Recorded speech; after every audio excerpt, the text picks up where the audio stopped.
요한복음 7장에서 10장까지는 구약의 3대 절기 중에 하나인 초막절을 배경으로 하고 있죠. 이 초막절은 6월절만큼이나 큰 명절입니다. 이집트에서 해방된 후에 광야에서 함께 하셨던 하나님께 감사하는 절기가 초막절이었죠. 예수님께서 초막절에 예루살렘에 올라가십니다. 그리고 성전에서 가르치세요. 유대 사람들 중에는 이 예수님에 대해서 좋은 사람이네, 또 반면에 미혹하는 사람이네 말들이 많았습니다. 예수님의 가르침을 들은 유대인들 중에는 예수님의 가르침에 대해서 놀랍다는 반응을 보이면서 또 한편으로는 의구심을 보이기도 했습니다. 그래서 앞서 26절에 보면은 예루살렘 사람들 가운데 몇 사람은 이렇게 말하죠. 보십시오. 그가 드러내놓고 말하는데도 사람들이 그에게 아무 말도 못합니다. 지도자들은 정말로 이 사람을 그리스도로 알고 있는 것입니까? 이런 반응을 보이는 것이죠. 하지만 유대 사람들은 이 사람이 예수 그리스도께서 메시아가 될 수 없다라고 하는 나름의 이유를 갖고 결론을 내리면서 이렇게 말합니다. 그 중에 하나는 유대 사상에 따르면 메시아 그리스도가 오실 때는 어디에서 오셨는지 아는 사람이 없을 것이다, 이렇게 생각한 것으로 보여요. 그래서 예수가 메시아가 아니다, 이렇게들 생각했던 것이죠. 그에 반해서 그들은 이 예수님이 또 이 청년이 누구인지를 알았고 또 어디에서 왔는지를 알았기 때문에 예수님을 메시아라고 인정할 수가 없었던 것이죠. 따라서 예수는 그저 유대인 가운데 한 명에 불과하지 메시아가 될 수 없다, 이렇게 생각을 한 것으로 보입니다. 또 이제 내일 본문이지만 이제 41절을 보면은 또 이 유대 무리들 가운데는 아니야, 이 사람이 그리스도야 라고 말하는 사람들도 있었습니다. 또 반면에 그런데 메시아는 다윗의 아들로서 베들레헴에서 태어날 것이 아니냐라고 말하면서 그에 비해서 예수는 갈릴리 나사렛 출신인데 갈릴리에서 무슨 그리스도가 날 수 있냐라고 하면서 반대하는 목소리도 적지 않았죠. 그래서 우리 가운데 소동이 일어나기도 합니다. 또 31절도 보면은 메시아가 모세가 출애굽할 때 많은 이적을 행한 것처럼 이 메시아는 종말의 구원을 가져오기 위해서 많은 이적을 행할 것이다 라고 기대를 했습니다. 그러면서 31절에 보면 어떤 사람들은 바로 이 예수야말로 그들이 기대하는 메시아가 아닌가. 왜냐하면 예수보다 더 많은 그런 이적을 행한 사람이 어디 있느냐라고 하면서 예수님을 메시아로 그렇게 믿기도 했지만, 반면에 또 바리새인들과 대제사장들은 그런 예수님을 체포하려고도 하죠. 이렇게 당시 상황을 보면 논쟁도 있고 또 분열된 상황도 있고, 그런 상황 속에서 예수님은 이런 초막절을 배경으로 해서 전반적으로 유대인들이 갖고 있는 불신앙에 대해서, 그리고 예수가 메시아가 아니다라고 여겼던 지도자들이 오히려 거기에 반대하는 모습들에 대해서 당신께서 누구신가라는 것을 말씀하시죠. 그래서 이 7장에서 10장까지는 전체적으로 보면은 초막절이 상징하는 구원, 그 구원이 참 실체로서 메시아 그리스도가 바로 예수님이시다, 예수님 자신이시다라는 것을 말씀하시는 거예요. 그래서 예수님이야말로 이 구약의 초막절이 상징하는 의미의 그 구원을 완성하시는 분이다라는 것을 확증해 주시는 또 다른 그런 표징으로서의 의미가 있는 것이죠. 그런데 이 사도 요한은, 이 요한복음을 기록한 이 사도 요한은 이 요한복음을 쓰면서 일종의 그런 사실을, 즉 예수님이 메시아 그리스도다라는 사실을 확증해 주기 위해서 표징이라는 단어도 사용하지만, 또 본문을 보면은 그 드라마틱 아이러니라고 그랬죠. 극적인 모순, 이런 일종의 문학 장치를 많이 써요. 우리가 소설을 읽거나 드라마를 보면은 흔히 그런 일들이 있죠. 글을 읽는 사람이나 드라마를 보는 사람은 뻔히 알고 있는 사실인데 정작 그 이야기 안에 등장하는 사람들은 까맣게 모르는 것이 이 드라마틱 아이러니라 그랬어요. 그래서 보는 사람들 입장에서는 이게 답답하죠. 우리는 알고 있는데 그 안에 사람들은 모르니까. 그래서 드라마에 긴장도 주고 또 앞으로 이게 어떻게 풀려갈지 기대감도 주는 장치가 이 극적인 모순이라고 하는 문학적인 장치예요. 사도 요한도 이 요한복음을 기록하면서 이런 장치를 많이 사용해요. 가령 이제 오늘 본문에서도 그렇죠. 유대인들은 조목조목 자기 나름대로의 생각이나 전통이나 한계에 사로잡혀서 예수님은 메시아가 아니다, 이렇게 말하고 있어요. 그런데 요한복음을 읽는 우리는 어떻습니까? 예수님이 그들이 생각하는 어떤 생각, 전통, 한계에 사로잡혀서 조목조목 말하는 내용들이 사실은 다 예수님이 다 충족시키고 있는 분이다라는 것을 너무나도 명백히 알 수 있지 않습니까? 가령 메시아가 기원을 모른다고 그렇게 생각을 하는데, 사실 우리는 메시아 예수 그리스도께서 신적인 존재라는 것을, 그 기원을 너무나도 잘 알지 않습니까? 그리고 그분이 초월자이신 하나님에게서, 성부 하나님에게서 온다라는 것도 알잖아요. 하나님 편에서 온다는, 가령 오늘 28절을 보세요. 예수님 그러시죠. 나는 내 마음대로 온 것이 아니다. 나를 보내신 분은 참되시다. 너희는 그분을 알지 못하지만 나는 그분을 안다. 나는 그분에게서 왔고 그분은 나를 보내셨기 때문이다. 이 말씀을 읽는 우리는 이게 무슨 말씀인지 딱 알잖아요.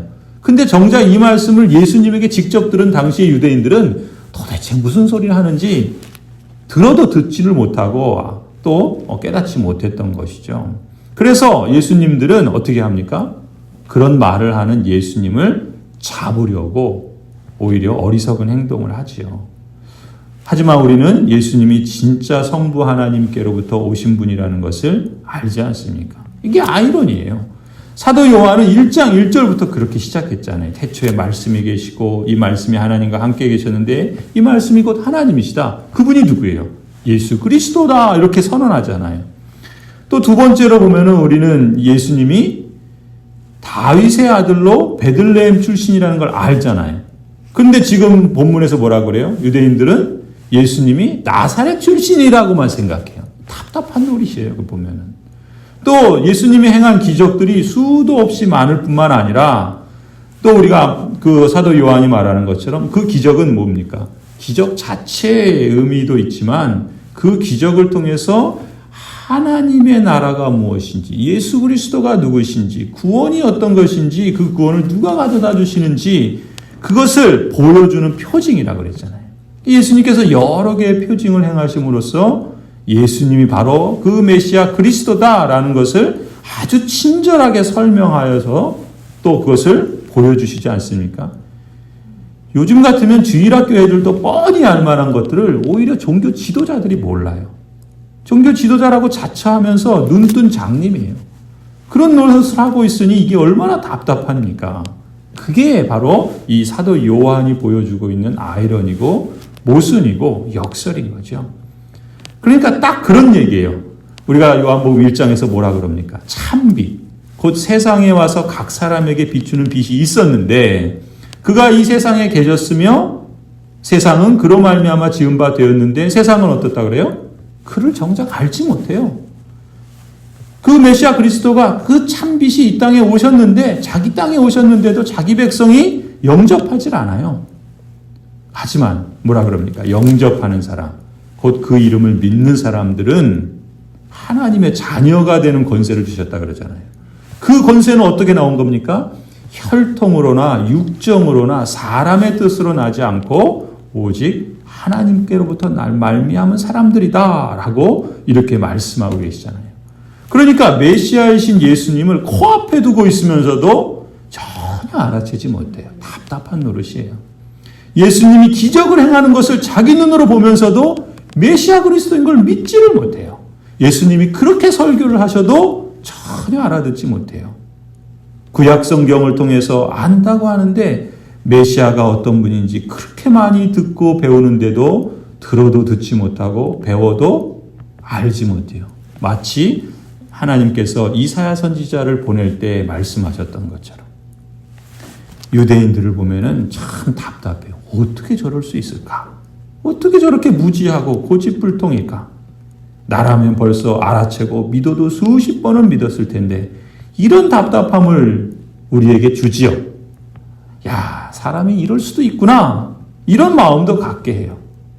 메시아이신 예수님을 제대로 보고 잘 믿어야겠구나. 또 그런 마음도 우리에게 불러일으키기도 합니다. 그런 점에서 보면은 이 무지와 오해는 또 내가 다 알고 있다라고 하는 사실은 어떤 점에서는 진실보다 이 무지가 더 강한지도 모르겠어요. 오해는 또 사실보다 더 고집스러운지도 모르겠어요. 그렇게 보면은 하나님의 성령께서 우리의 눈을 뜨게 해주신 것, 그래서 보게 하시고 듣게 하시고, 아니 들은 것을 제대로 들을 수 있게, 또 본 것을 제대로 볼 수 있게 해주시는 그런 은혜를 받은 사람은 이게 정말 복받은 거 아니겠습니까? 근데 하나님의 성령께서 그 눈을 뜨게 하시기 전에는요, 들어도 듣지 못합니다. 봐도 볼 수가 없어요. 한마디로 뭐예요? 죽어 있는 거예요. 죽어 있는 겁니다. 그것을 보고 그것을 듣는 사람은 복된 사람입니다. 또 그것을 믿고 그것을 신뢰하고 또 순종하는 사람은 복이 있는 사람입니다. 하나님께서 말씀하신 대로 영원전에 택하시고 예정하신 사람이고 은혜 언약을 통해서 부르시고 구원하신 사람이에요. 그 사람을 요한복음에서는 이스라엘이라, 참 이스라엘이라 이렇게 부르잖아요. 성도 여러분, 오늘 본문을 보면은요, 오늘 29절, 30절, 또 33절, 34절 여러 구절에서 예수님께서는 당신께서 어디서 왔고 또 어디로 갈지 예수님은 분명히 아셨죠. 또 예수님께서는 누가 당신을 보내셨는지, 보내신 분을 알고 또 보내신 분이 무엇을 부탁하셨는지 그 사명을 알고 또 궁극적으로 어디로 돌아갈 것인지를 아셨어요. 그렇죠? 그걸 아셨기 때문에 예수님은 한치도 흔들림 없이 하나님의 시간표를 따라서 당신의 길을 걸어가십니다. 예수님이 처해 있던 상황은 평평한 그냥 탄탄대로가 아니었어요. 유대인들은 막 소동하죠. 지도자들은 그야말로 무지하고 고집스럽게 흔들죠.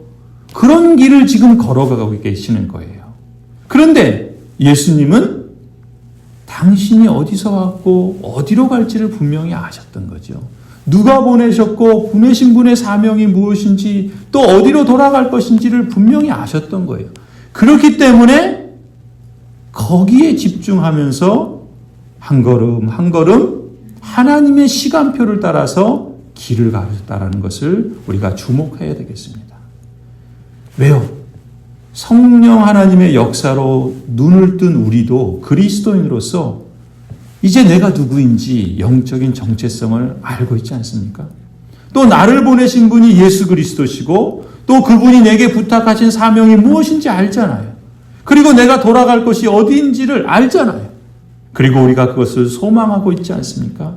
그렇기 때문에 오늘 우리도 이 세상이 혼동하고 우리가 처한 상황이 분열되고 혼동할지라도 그 하나님께서 누구시고 그 하나님이 나를 어떻게 부르셨고 무엇을 위해서 부르셨고 내가 어디로 돌아가야 될지를 알기 때문에 그걸 소망하기 때문에 우리도 예수님처럼 그리스도인으로서 흔들림 없이 하나님의 시간표를 따라서 순종의 길을 걸어가야 되지 않겠는가? 걸어가야 되지 않겠는가? 예수님도 그 힘든 길을 걸어가면서 하나님께 때로는 그 길을, 그 잔을 자신에게서 또 넘어갈 수 있도록 그 잔을 넘겨주시도록 그렇게 기도하시기도 하셨지만 갈등과 고뇌가 없는 것이 아니에요. 그럼에도 불구하고 순종의 길을 걸어가시면서 또 끝까지 그 길을 완수하셨던 것처럼 우리도 그 길을 걸어갈 수 있도록 날마다 기도해야 할 줄로 믿습니다. 성도 여러분, 내가 다 알고 있고 나는 다 옳다고 믿었지만 유대인들을 보면 그 지도자들을 보면 정말 알고 있는 것인지 의구심이 들지 않습니까? 답답하지 않습니까? 오히려 그 모습이 바로 내 모습이다라는 것을 우리가 기억해야 되겠습니다. 내가 하나님을 알지 못할 때, 또 하나님을 안다고 다 아는 것처럼 착각하고 있을 때, 내가 옳다라고만 그렇게만 믿고 있을 때 오히려 무지하고 고집스럽고 답답한 그런 인생길을 살았던 그런 어리석은 사람의 길이 아니라 겸손한 마음으로 늘 예수님의 가르침을 배우려는 그 마음을 우리가 하나님의 말씀을 통해서 늘 배워야 할 줄로 믿습니다. 또 그걸 배운다 할지라도 그것을 우리 마음에 되새겨보고 또 그 길을 걸어갈 수 있도록 성령 하나님의 인도를 구하고 또 이끌어 주시기를 또 구하고 또 그런 이끌어 주실 때 순종하는 마음도 주시기를 또 구하고 또 순종하는 마음도 새롭게 해주시기를 또 구하면서 매 순간 우리의 삶의 여러 상황들 속에서 겸손하고 또 순종을 선택하는 그런 그리스도인의 삶을 살아갈 수 있기를 소원합니다. 그래서 하나님께서 기뻐하시면, 하나님께서 보여주시면, 하나님께서 일러주시면 하나님이 말씀하시는 대로 갈 때는 가고 또 하나님께서 멈추라 하시면 그때는 멈추고 그래서 끝까지 겸손과 순종을 선택하는 그리스도인의 삶을 살아가기를 간절히 축원합니다.